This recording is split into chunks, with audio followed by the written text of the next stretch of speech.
उत्तर प्रदेश की 9 सीटों पर हो रहे उपचुनाव से भारतीय राष्ट्रीय कांग्रेस दूरी बना सकती है। ये दावा सूत्रों ने किया है। सूत्रों के मुताबिक कांग्रेस समाजवादी पार्टी गठबंधन में खटास आ गई है। सूत्रों के अनुसार समाजवादी पार्टी द्वारा 9 में से केवल 2 सीटों के ऑफर से नाराज कांग्रेस विचार कर रही है। उपचुनाव से दूरी बनाते हुए किसी भी सीट पर उम्मीदवार नहीं उतारा जाए और सभी 9 सीट समाजवादी पार्टी को ही लड़ने दी जाए। समाजवादी पार्टी द्वारा उम्मीदवारों के एकतरफा ऐलान से भी कांग्रेस नाराज है। हरियाणा चुनाव परिणाम के अगले ही दिन सपा ने 6 सीटों पर प्रत्याशियों का ऐलान कर दिया था।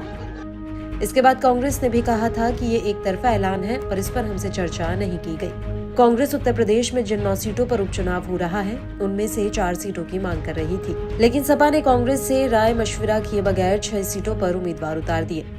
सपा ने ये कदम हरियाणा विधानसभा चुनाव के नतीजे आने से पहले ही उठाया था। इसके बाद उपचुनाव की तारीखों के ऐलान के बाद सपा ने मीरापुर सीट पर अपना उम्मीदवार उतार दिया। उसने खैर और गाजियाबाद सीट कांग्रेस के लिए छोड़ दी थी।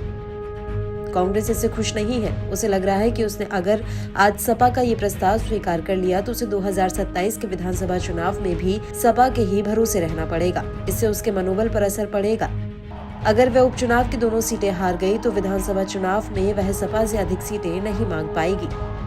दरअसल सपा कांग्रेस गठबंधन ने लोकसभा चुनाव के दौरान बीजेपी को उत्तर प्रदेश में मात दी थी। इस गठबंधन ने 43 सीटों पर जीत का परचम लहराया था। सपा जहां 37 सीटें जीतकर संसद में तीसरे नंबर की पार्टी बन गई थी, वहीं कांग्रेस के हिस्से में 6 सीटें आई थी। लेकिन सपा कांग्रेस का गठबंधन ठीक से नहीं चल रहा है। इस उपचुनाव के जरिए कांग्रेस 2027 का लिटमस टेस्ट करने की भी कोशिश में है। लोकसभा चुनाव में 6 सांसद जीतने वाली कांग्रेस ने सपा से कहा था कि जो 10 सीटें खाली हुई हैं उनमें से वह 5 सीटें दे दी जाएं, जिस पर साल 2022 के चुनाव में भारतीय जनता पार्टी ने जीत हासिल की थी।